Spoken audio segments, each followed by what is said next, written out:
Alors, bonjour à tous et bienvenue dans ce nouvel audio. Aujourd'hui, nous allons reparler de la femme perverse narcissique et nous allons parler de son comportement hyper sexualisé. Pourquoi? Parce que on les repère plus facilement avec ce côté justement d'hypersexualisation. Donc, c'est-à-dire qu'elles vont jouer énormément de leur corps, jouer énormément de la sexualité et que tout va être hyper sexualisé. C'est-à-dire que l'attitude de séduction, elle va au-delà du couple, elle va se présenter comme ça au boulot, donc par rapport à ses collègues, par rapport à ses supérieurs, et vraiment, ça va devenir une scène de théâtre, si vous voulez. Donc elle se met en scène. Elle se met en scène parce qu'elle sait, et particulièrement par rapport aux hommes d'ailleurs, elle sait que ça va particulièrement intéresser ou interloquer les hommes. Et il y a vraiment ce côté dérangeant qui, elle, ne la dérange pas. Donc, par rapport à une autre femme qui va peut-être aimer séduire, etc., la femme perverse narcissique n'est pas du tout dérangée de son propre comportement. Les autres, certainement, vont l'être. Les autres personnes autour vont trouver que c'est too much, que c'est vraiment excessif et que c'est même vulgaire. Mais la femme perverse narcissique va tout faire pour accentuer ça. Donc, si vous voulez, vous avez en alternance un comportement de froideur, de hauteur. Donc, elle vous regarde d'un côté hautain, comme si elle était supérieure à tout. Elle se fait passer pour un oiseau blessé et en même temps, elle va dicter ses règles, être hyper contrôlante, être presque dominatrice. Il y a un côté comme ça. Et ce côté vraiment être tiré à quatre épingles qu'on va retrouver beaucoup chez les plus jeunes. Donc bien sûr qu'une femme vieillissant, donc une perverse narcissique qui vieillit, va moins jouer de ça et davantage jouer de son côté oiseau blessé à sauvegarder, à protéger, etc. Parce que ça va mieux avec la vieillesse. Généralement, ils en tirent plus d'avantages. Donc c'est pour ça qu'on retrouve ces cas de figure-là. Bien entendu que la jeune femme perverse narcissique va mettre en avant ses atouts, mais va le faire de façon très dérangeante, presque dégradante par rapport à elle. Donc elle va s'utiliser comme un objet à travers la sexualité ou l'hypersexualisation. Ça veut dire que d'un côté, effectivement, il y a ce côté-là, je m'utilise, je montre mon corps, j'essaye d'en jouer, j'essaye de perturber, mais ce n'est pas fait juste par jeu de séduction, comme pourrait le faire une autre femme, qui s'arrêterait d'ailleurs quand elle voit qu'elle dérange. Parce que là, il y a une notion de respect. Ok, je veux jouer, ok, je veux séduire, ok, je me mets en scène, mais quand je vois que c'est dérangeant pour les autres autour et que je dépasse des limites, bien sûr que si je tiens compte de l'autre, je vais m'arrêter, je vais changer d'attitude, et surtout, je vais être moins tactile, etc. La femme perverse narcissique va jouer extrêmement de ça parce qu'elle sait finalement qu'elle n'a que son corps, elle n'a pas l'intériorité comme les autres femmes et que particulièrement les autres femmes n'osent pas trop se mettre en avant. Généralement, c'est culturel, hein. Ça dépend de la culture, bien entendu. Ça dépend de l'environnement, ça dépend de qui gravite autour. Mais plus la population autour sera jeune aussi, et plus justement sera sensible éventuellement à ses charmes. Donc en fait, elle va anticiper comment est-ce que je peux maintenir l'attraction de quelqu'un, eh bien certainement en me positionnant déjà comme très différente des autres femmes. Et donc ça peut attirer l'attention et parfois déclencher justement la foudre. Donc c'est-à-dire qu'il y a des hommes qui sont très attirés par ça, par les femmes qui sont bien dans leur peau, bien dans leur corps, qui le montrent, qui s'assument ou qui semblent s'assumer. Donc il y a une apparence comme ça de, de sécurité, de quelqu'un qui représenterait en fait une stabilité et de quelqu'un aussi qui aurait, et bien sûr on va voir que c'est pas vrai, mais qui aurait comme ça une personnalité. Donc ça peut être très attractif. Parce que, particulièrement chez les femmes, on ne rencontre pas beaucoup ça. Et quand je parle ici homme et femme, ça peut être bien sûr hétérosexuel comme homosexuel. Donc c'est-à-dire que la personne, donc la femme qui cherche une autre femme, va elle aussi pouvoir être attirée par cette prestance, cette apparente confiance en soi et cette apparence de dégager une certaine personnalité ou une certaine originalité de par son positionnement. Bien entendu que la femme perverse narcissique n'a rien à offrir au niveau intérieur, que en plus elle peut offrir son corps très rapidement, mais malheureusement ensuite va retirer justement l'objet du désir, donc ça peut être justement la sexualité, son corps, l'accès à elle en fait, et justement l'homme qui a déjà pu aller avec elle ne comprendra pas pourquoi tout d'un coup ça cesse. Pourquoi tout d'un coup cette femme-là va se montrer plus intéressée par d'autres hommes. Donc c'est vraiment créer la rivalité qui est beaucoup plus forte entre hommes qu'entre femmes, disons-le clairement. Les hommes sont même beaucoup plus attirés quand il y a d'autres hommes autour de la même femme, donc autrement dit sont attirés quand un homme désire la même femme qu'eux. Donc ça attise le désir. Et la femme perverse narcissique, elle l'a compris généralement. Elle va se servir de ça. Elle va donc créer des rivalités accrues et chercher, bien entendu, à ce que vous acceptiez des choses inacceptables. Ça, c'est toujours en fait pour voir est-ce qu'on peut franchir les barrières de l'inacceptable ou est-ce que vous avez suffisamment confiance en vous pour dire stop, non, ça, c'est pas autorisé, je ne te permets pas. Et je garde ces limites-là. Donc elle va tester ça. Elle va tester est-ce que, par exemple, si elle vous trompe et qu'elle vous le fait savoir, donc elle le fait pourquoi? Non pas par désir vraiment, mais pour créer de la souffrance chez vous, de la jalousie, et pour pouvoir être le centre de l'attention de plusieurs personnes. N'oubliez jamais le narcissisme de la femme perverse narcissique. Donc il y a le besoin d'être regardé, le besoin d'avoir cette maîtrise sur les choses et de jouer avec les sentiments de plusieurs personnes. C'est son désir propre, c'est déjà d'être dans une situation où elle peut profiter de plusieurs personnes.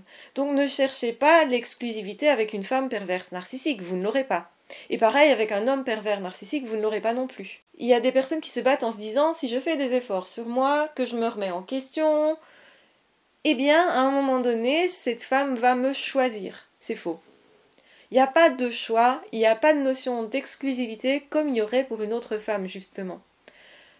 Il y a effectivement, dans notre culture en tout cas, beaucoup de femmes qui pourraient choisir parce qu'elles ont plusieurs prétendants, plusieurs hommes intéressés, et la plupart des femmes vont choisir assez rapidement, voire même avant de commencer une histoire. Et si elles trompent, c'est généralement parce qu'il y a un vrai désir et que cette femme-là n'a pas pu résister à ce désir-là, ou qu'il y a eu un concours de circonstances, des soirées arrosées, etc. Ça, c'est vraiment quand la personne est plus jeune, parce que généralement, c'est pas quelque chose que on va faire facilement. Donc, la plupart des femmes ne trompent pas les hommes, sauf les femmes perverses narcissiques. Elles s'en donnent à cœur joie, mais le but n'est pas de céder aux tentations, mais plutôt d'attirer l'attention, le désir, d'attiser les choses, de rendre fou, parce que ça peut rendre fou. Et donc, fou de douleur, c'est surtout ça. Donc, plus vous aurez de sentiments, et ça peut être aussi même l'envie simplement de ne pas être moqué par rapport aux autres personnes, donc aussi de se valoriser. Donc on va chercher, si vous voulez, à récupérer cette femme-là pour justement prouver aussi à l'autre qu'on a une place, qu'on vaut la peine. Et évidemment, la femme perverse narcissique va vous faire croire que si vous faites ceci ou ça, vous serez son homme. Elle va vous choisir. Sauf que c'est faux. Le but, c'est vous faire courir derrière votre désir.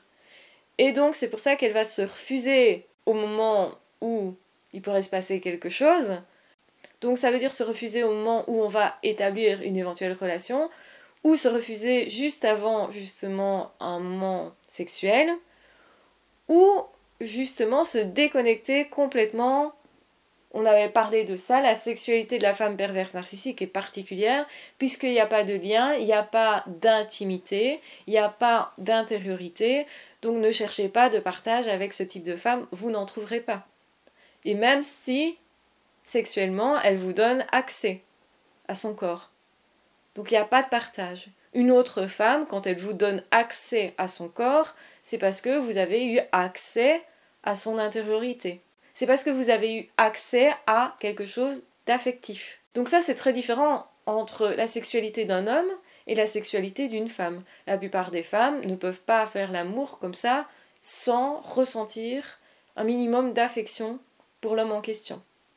Et ça peut être un minimum, hein. Ça peut être on a sympathisé de la soirée, cette personne me paraît vraiment sympa, etc.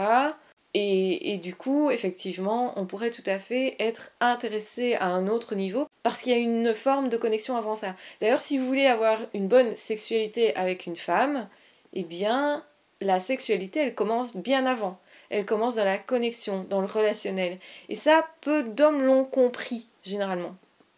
Donc si vous voulez améliorer votre sexualité avec une femme normale, hein, pas avec une personne perverse narcissique, eh bien, vous pouvez attiser le désir par tout ce qui va se passer avant. Donc, dans la vie de tous les jours, vous êtes en train de préparer vos nuits. Donc voilà vraiment quelque chose, une clé qui va vous permettre d'améliorer votre vie de couple. La femme perverse narcissique, à l'inverse des autres femmes, fonctionne par rapport à son corps, par rapport aux apparences et par rapport aux actions. Donc elle va mettre en place des choses. Et c'est ça d'ailleurs qui vous aura attiré, parce qu'effectivement, intérieurement, il n'y a pas de complexe et tout ça, puisqu'il n'y a pas d'intériorité. La femme perverse narcissique, elle n'est pas connectée à elle-même, elle n'est pas connectée à son intériorité, et donc elle ne peut pas avoir de blocage. Et entendez par là, blocage éventuellement sexuel. Alors qu'une autre femme pourrait avoir ça. Pourrait avoir une forme de gênance, pourrait avoir effectivement des refus par rapport à ces périodes-là. Donc en tout cas, elle va y aller, la plupart des femmes vont y aller progressivement. Vers la sexualité, vers la confiance, vers le relationnel. Tout ça est lié en fait. Et donc, du coup, la femme perverse narcissique, elle fonctionne vraiment à l'opposé des autres femmes. Donc c'est encore plus tranché que quand c'est un homme pervers narcissique. Parce que les hommes, généralement, fonctionnent plus dans le physique, dans l'action. Donc l'homme pervers narcissique fonctionne dans l'action, etc. Et je vais dire, il paraît plus normal qu'une femme perverse narcissique à ce niveau-là. La femme perverse narcissique, elle se démarque particulièrement parce que justement, elle a cette manière de se comporter qui est atypique. Et qui pourrait donner l'illusion d'une femme qui justement va vraiment échanger, va vraiment partager. Parce qu'elle est libre dans son corps. Mais en réalité, elle n'est pas du tout libre, cette femme-là. Vous faites l'amour avec, elle se déconnecte. Il n'y a pas de connexion intérieure, ni entre elle et sa sexualité, ni avec vous. Parce qu'une femme qui est épanouie sexuellement, elle va se connecter à elle-même, elle va avoir une bonne relation à elle, et une bonne relation à vous. De façon générale et de façon aussi sexuelle. Si vous avez compris ça, vous pourriez améliorer fondamentalement votre sexualité dans votre future vie de couple.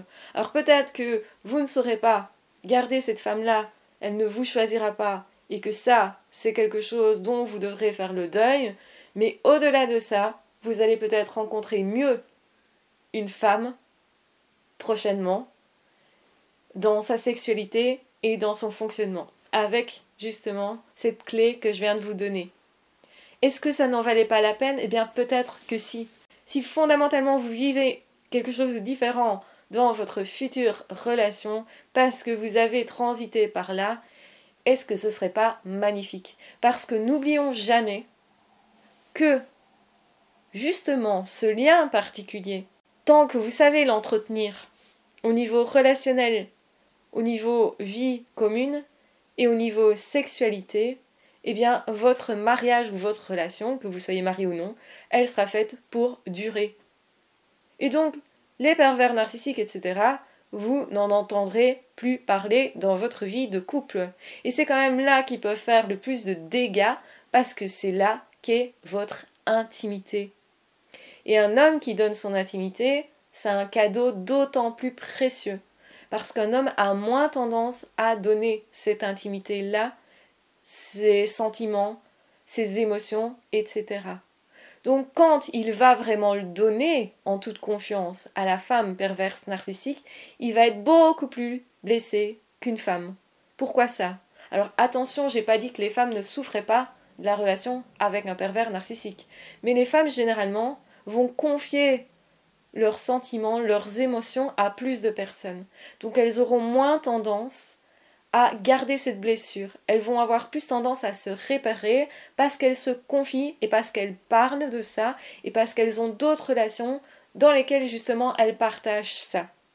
Les femmes seront plus blessées par contre au niveau de leur corps avec un homme pervers narcissique parce que c'est là qu'elles partagent le moins, généralement, à l'inverse de l'homme qui lui va se réparer facilement au niveau de son corps, donc de l'image de son corps, etc. J'ai pas dit que c'était pas une blessure, mais que la blessure pouvait se réparer plus facilement que chez une femme. Et bien sûr, je catégorise un petit peu, parce que tous les hommes et toutes les femmes ne fonctionnent pas à 100% de la même façon, mais de façon générale, c'est quand même ça. Donc j'espère que cet audio vous aura donné de quoi vous épanouir au niveau de votre sexualité, de comprendre qu'une femme perverse narcissique, ça ne sert à rien de lui courir derrière. Ça va faire pire que mieux, en fait. C'est vous qui devenez de plus en plus dépendant. C'est vous qui allez accepter possiblement de plus en plus d'humiliation. Donc cette femme va tout faire pour que vous vous dépassiez, mais pour qu'ensuite vous acceptiez de vous mettre à genoux, en fait. Donc vous laissiez tomber justement votre fierté, qui vous êtes, vos valeurs. En fait, elle va jouer à vous mettre dans des situations que vous n'auriez pas acceptées en temps normal. Comment? En utilisant vos émotions. Et comment utilise-t-elle ces émotions-là? Eh bien par son corps, par la sexualité, très clairement. C'est par là qu'elle va vous attraper et vous maintenir dans la soumission, dans l'obéissance à ses règles à elle, qui ne sont que ses règles à elle. Donc elle n'a pas du tout raison. Et donc ne les prenez pas pour vraies. Donc comment se sortir de l'emprise en tant qu'homme? Eh bien, épanouissez-vous ailleurs sexuellement. Ne vous laissez pas dérouter par l'apparence, donc l'assurance que prend la perverse narcissique, et votre rêve d'avoir enfin une femme libre de son corps et qui se connecte vraiment à vous. Vous trouverez ça, mais pas dans cette relation avec la perverse narcissique. Vous trouverez ça avec une femme qui effectivement peut vous faire confiance au fur et à mesure et ensuite qui pourra justement être à l'aise dans son corps parce qu'elle aura travaillé sur elle-même et parce que la relation avec vous sera établie d'une façon fluide, tout simplement. Donc je vous embrasse bien fort, je vous aime très fort, j'espère que vous allez bien. De toute façon, je vous souhaite de vivre le meilleur et d'être épanoui en couple, en amour et au niveau de votre sexualité. Ah, ciao, bye bye!